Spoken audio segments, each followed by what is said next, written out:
ალბათ არავისთვისაა საიდუმლო, რომ ჩრდილოეთ კორეის მმართველი კიმ ჩენ ინი საკუთარ ქვეყანას მკაცრად მართავს. ცუდი საგარეო პოლიტიკა და ადამიანების უფლებების დარღვევა ქვეყნის ეკონომიკას მუდმივად ასუსტებს. მიუხედავად იმისა, რომ ჩრდილოეთ კორეელის საშუალო წლიური შემოსავალი $1300-ია, კიმი მდიდრულ ცხოვრებაზე უარს არ ამბობს. მას მრავალმილიონიანი საათები, ძვირადღირებული მანქანები და საკუთარი იახტებიც კი ჰყავს. ამ ეპიზოდში კიმ ჩენ ინის ყველაზე ძვირადღირებული ნივთების შესახებ მოგიყვებით. რთული ხასიათის მიუხედავად, კიმ ჩენ ინს მუსიკა ძალიან უყვარს. ამბობენ, რომ ჩრდილოეთ კორეის მმართველს ყველანაირი მუსიკალური ინსტრუმენტი მოსწონს. მას საკუთარი ორკესტრიც ჰყავს, რომელიც 13 მუსიკოსისგან შედგება. 2014 წელს კიმმა ქვეყანაში 36 ცალი როიალი და ძვირადღირებული ხმისჩამწერი მოწყობილობა შემოიტანა. მიუხედავად ამისა, არ არსებობს არც ერთი მტკიცებულება იმისა, რომ მან როიალზე დაკვრა იცის. რაც არ უნდა იყოს, ისინი საკმაოდ ძვირადღირებულია. ნორმალური საკონცერტო როიალის ფასი $170,000-ია, ხოლო კოლექცია, რომელიც 36 ცალი როიალისგან შედგება, დაახლოებით $6 მილიონი ღირებულებისაა.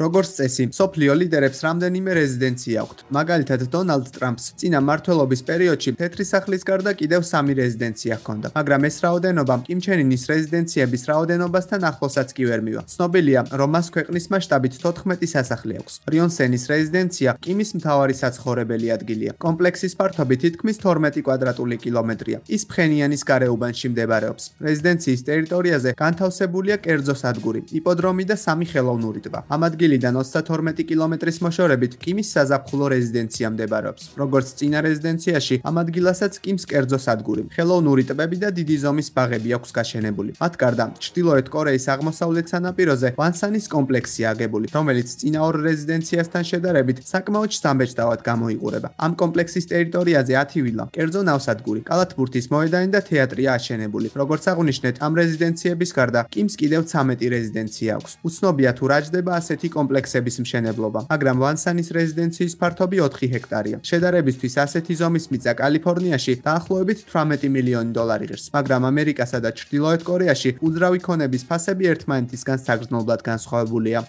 თითქმის ყველა მილიონერს საკუთარ სახლში კერძო კინოთეატრი აქვს, მაგრამ მათ შორის კიმ ჩენ ინის კინოდარბაზი ყველასგან გამორჩეულია. არსებობს ინფორმაცია იმის შესახებ, რომ კიმის მამას და ქვეყნის ყოფილ მმართველს კიმ ჩენ ირს ფილმები იმდენად უყვარდა, რომ მან საკუთარი თავისთვის 1000 ადგილიანი კინოთეატრი ააშენებინა. შედარებისთვის, სტანდარტულ კინოთეატრში საშუალოდ 200 ადგილია. გარდა ამისა, ყოფილ ლიდერს 30,000 კასეტა და DVD დისკი ჰქონდა. იმ დროისთვის ერთი დისკის ღირებულება საშუალოდ $20 იყო. გამოდის, რომ მას $600,000 ღირებულების DVD დისკები ჰქონდა. 2011 წელს მისი სიკვდილის შემდეგ კიმ ჩენ ინმა კოლექციის შეგროვება განაგრძო.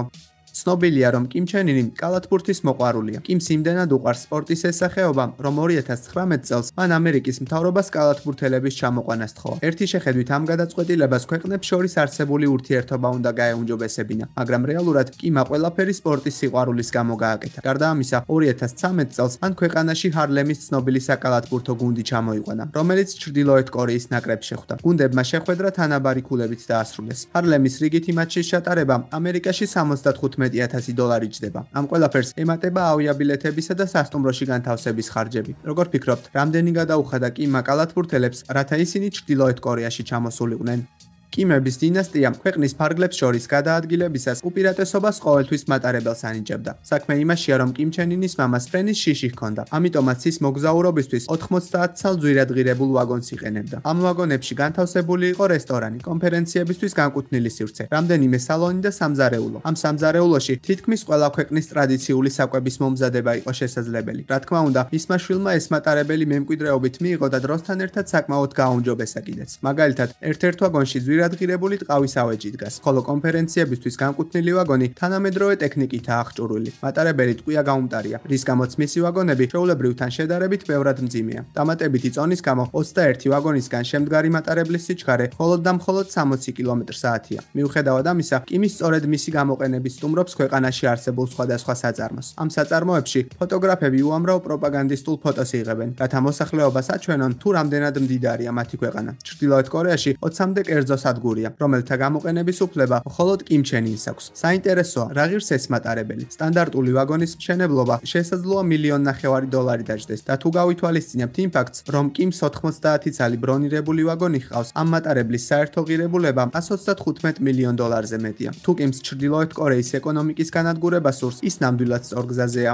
საკუთარი მამისგან განსხვავებით, კიმ ჩენ ინს ფრენის შიში არ აქვს, რასაც მისი ორი პირადი თვითმფრინავი ადასტურებს. იშვიათ შემთხვევაში, როდესაც კიმი ჩრდილოეთ კორეას ტოვებს, ის მხოლოდ ამ თვითმფრინავებს იყენებს. თვითმფრინავების ეს მოდელი 1963 წელს შეიქმნა და მისი სიგრძე 53 მეტრია. მიუხედავად იმისა, რომ ამ საბჭოთა კავშირის ეპოქის დროინდელი თვითმფრინავების გამოშვება 1995 წელს შეწყდა, კიმს ისინი ძალიან მოსწონს და ამიტომაც მათი შენახვა საკმაოდ ძვირიჭდება. შესაბამისი ანგარების მოწყობისა და ტექნიკური მომსახურების გარდა, მხოლოდ ერთი თვითმფრინავის ღირებულება 50 მილიონი დოლარია. რა თქმა უნდა, ის ახალ ამერიკულ თვითმფრინავის მოდელებს ვერ შეედრება, მაგრამ ანგარებისა და მომსახურების გათვალისწინებით თვითმფრინავების საერთო ღირებულება 5.3 მილიარდი დოლარია. რუზველტიდან დაწყებული ტრამპით დასრულებული ამერიკის 19-მა პრეზიდენტმა საერთო ჯამში 765 საერთაშორისო ფრენა განახორციელა, ხოლო 2011 წელს, მას შემდეგ რაც კიმი ქვეყნის მმართველი გახდა, მან ეს თვითმფრინავები 9-ჯერ გამოიყენა.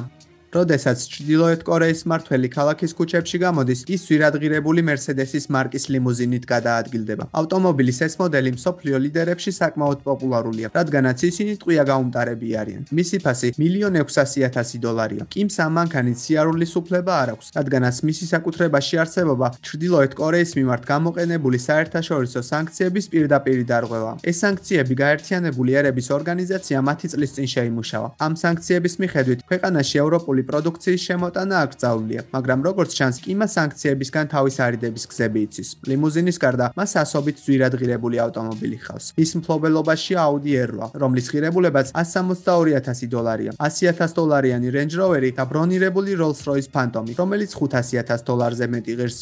კიმს თვითმფრინავების, მატარებლის და ავტომობილების გარდა ძვირადღირებული იახტებიც ჰყავს. 2013 წელს ერთ-ერთ ფოტოზე კიმის იახტა დააფიქსირეს, რომლის სიმაღლეც 29 მეტრია. როგორც აღმოჩნდა, ეს უმაღლესი კლასის, სამსართულიანი ბრიტანული იახტა 95 MY პრინცესია, რომელზეც განთავსებულია სამზარეულო, სასადილო და 4 საძინებელი. მისი ფასი დაახლოებით $7 მილიონი. თანამგზავრიდან გადაღებულ სურათებზე ჩანს, რომ ვანსანის რეზიდენციასთან კიდევ ერთი დიდი ზომის იახტა დგას. ამ იახტის სიგრძე 30 მეტრია, ხოლო მისი ღირებულება $7 მილიონი.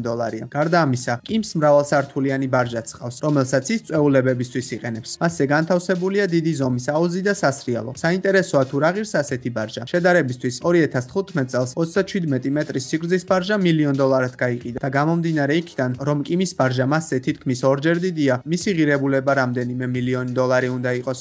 ალბათ მარტივად მიხვდებოდით, რომ კიმ ჩენ ინს ჭამა საკმაოდ უყვარს. 2019 წელს ჰანოეში გამართული სამიტის შემდეგ მისმა შეფმზარეულმა რამდენიმე საინტერესო დეტალი გაასაჯაროვა. მისი თქმით, კიმი ხშირად მიირთმევს ლობსტერებს, ხიზილალას, დროხის ხორცს და ფუაგრას. 9 კილოგრამი ფუაგრას ღირებულება $200, ხოლო კილოგრამი არგენტინული ძროხის ხორცი $440 ღირს. რაც შეეხება ხიზილალას და ლობსტერებს, მათი ქვეყანაში შემოტანა სანქციების გამო აკრძალულია, მაგრამ როგორც ჩანს, კიმი მათ თავს ამ შემთხვევაშიც არიდებს. 2016 წელს მან იტალიიდან $67,000 ღირებულების ყველის სხვადასხვა სახეობა შეუკვეთა. ამ დროს ჩრდილოეთ კორეის მოსახლეობა დღეში მხოლოდ 300 გრამს საკვებს ღებულობს. საკვების გარდა, კიმი ძვირადღირებულ სასმელს ხშირად ყიდულობს. 2016 წელს მან $1 მილიონი ბრაზილიური ყავა შეიძინა. იმ დროს, როდესაც კიმი ძვირფას ყავას მიირთმევს, მისი ქვეყნის მოსახლეობის 50%-ს გამართული წყალმომარაგება არ აქვს. ყავის გარდა, კიმს ალკოჰოლიც უყვარს. მისი თქმით, მან ერთ საღამოს ფრანგული ბორდოს 10 ბოთლი დალია. ამ ღვინის ფასი დაახლოებით $100-ია. გარდა ამისა, 2016 წელს მან ამერიკიდან $45,000 ღირებულების ალკოჰოლი შემოიტანა. მიუხედავად იმისა, რომ კიმს ამერიკასთან საუკეთესო ურთიერთობა არ აქვს, მას მაინც მოსწონს ამ ქვეყნის სასმელი. 2016 წელს კიმა სხვადასხვა ქვეყნებიდან $1 მილიონი ალკოჰოლი შემოიტანა. ამ დროს 2,800,000 ჩრდილოეთ კორეელი საკვებს ძლივს მოიპოვებს. ალბათ მიხვდებოდით, რომ სხვა ყველაფერთან ერთად ძვირადღირებული ალკოჰოლის შემოტანა ჩრდილოეთ კორეაში აკრძალულია, მაგრამ მკაცრი სანქციების მიუხედავად ეს ქვეყანა მათ თავს მუდმივად აღწევს. 2017 წელს კიმ ჩენ ინმა საკუთარი მეგობრებისთვის $35 მილიონი ალკოჰოლი შეიძინა. ყველა მიცის, რომ კიმ ჩენ ინს შინაური ცხოველები უყვარს. მან რუსეთიდან ერთი ფოტოსესიისთვის 12 ცხენი ჩამოიყვანა. მათი ღირებულება $75,000-ია. შედარებისთვის ეს თანხა 60 ჩრდილო კორეელის ერთი წლის საშუალო ხელფასია. 2010-2019 წლებში მისთვის რუსეთიდან მინიმუმ 128 ცხენი ჩამოიყვანეს. ამ ცხენების საერთო ღირებულება $584,000-ია. როდესაც კიმი ხალხთან შესახვედრად გამოდის, მას მუდმივად მუქი ფერის ტანსაცმელი აცვია და კვადრატული ფორმის ვარცხნილობა აქვს. მაგრამ ჟურნალისტებმა შეამჩნიეს, რომ ჩრდილოეთ კორეის მმართველი ძვირადღირებულ შვეიცარიულ საათებს ხშირად ატარებს. მაგალითად, ამ საათის ღირებულება $14,000. კიმის ხელისუფლებაში მოსვლიდან 2 წლის შემდეგ საათებში დახარჯული თანხის რაოდენობა მან 4-ჯერ გაზარდა. 2010 წელს კიმმა $64,000 საათები შეიძინა, ხოლო 2012 წელს მისი ხარჯი $230,000 იყო. მაგრამ 2016 წელს მიღებული ახალი სანქციების შემდეგ შვეიცარიის ხელისუფლებამ ჩრდილოეთ კორეაში საათების ექსპორტი შეწყვიტა. მიუხედავად ამისა, 2016 წლის დეკემბერში მან საკუთარი პარტიის წევრებს 100 ცალი როლექსის საათი აჩუქა. თითოეულის ფასი დაახლოებით $10,000-ია. ასე რომ კიმმა მათ შესაძენად $1 მილიონ მეტი გადაიხადა. როგორც ამბობენ, მისი საათების საერთო ღირებულება $8 მილიონ მეტია. კიმი ნამდვილად ბევრ ფულს ხარჯავს, რაშიც მას მისი ცოლი ლის სოლ ჯუც ეხმარება. ის ყოველთვის ძვირადღირებულ ტანსაცმელს და აქსესუარებს ატარებს. მისი ხელჩანთების ფასი $1,500-დან იწყება. რა თქმა უნდა, ეს თანხა არაფერია იმასთან შედარებით, რა თანხებსაც კიმი ხარჯავს, მაგრამ მხოლოდ ერთი ხელჩანთა დაახლოებით იმდენივე ღირს, რამდენსაც რიგითი ჩრდილოეთ კორეელი 1 წლის განმავლობაში გამოიმუშავებს. ამბობენ, რომ კიმ ჩენ ინს 3 შვილი ჰყავს, რომელთაგანაც ერთ-ერთი ბიჭია, მაგრამ ეს რაოდენობა მისთვის საკმარისი არაა. შედარებისთვის მას 2 ძმა ჰყავდა, კიმ ჩენ ჩოლი და კიმ ჩენ ნამო, მაგრამ მიუხედავად იმისა, რომ ის ოჯახში უფროსი შვილი არ ყოფილა, სამეფო ტიტული მაინც მას ერგო. ასე რომ კიმს რამდენიმე შვილი სჭირდება, რათა მათ შორის შეძლოს იმ ღირსეული კანდიდატის არჩევა, რომელიც ქვეყნის მართვას შეძლებს. შთამომავლობაზე ზრუნვის გარდა, კიმი საკუთარ ჯანმრთელობასაც დიდ ყურადღებას აქცევს. ცნობილია, რომ კიმების ოჯახს საკუთარი კლინიკა აქვთ, სადაც 130 საუკეთესო მეცნიერი მუშაობს. ისინი კიმ ჩენ ინის სიცოცხლის გახანგრძლივებას მაქსიმალურად ცდილობენ. არავინ იცის თუ რა ჯდება ეს პროცედურები, მაგრამ ერთი ასეთი მეცნიერი ამერიკაში წელიწადში $80,000 გამოიმუშავებს. გამომდინარე იქიდან, რომ კიმს კლინიკაში 130 თანამშრომელი ჰყავს, ეს თანხა მინიმუმ $10 მილიონ მეტი უნდა იყოს.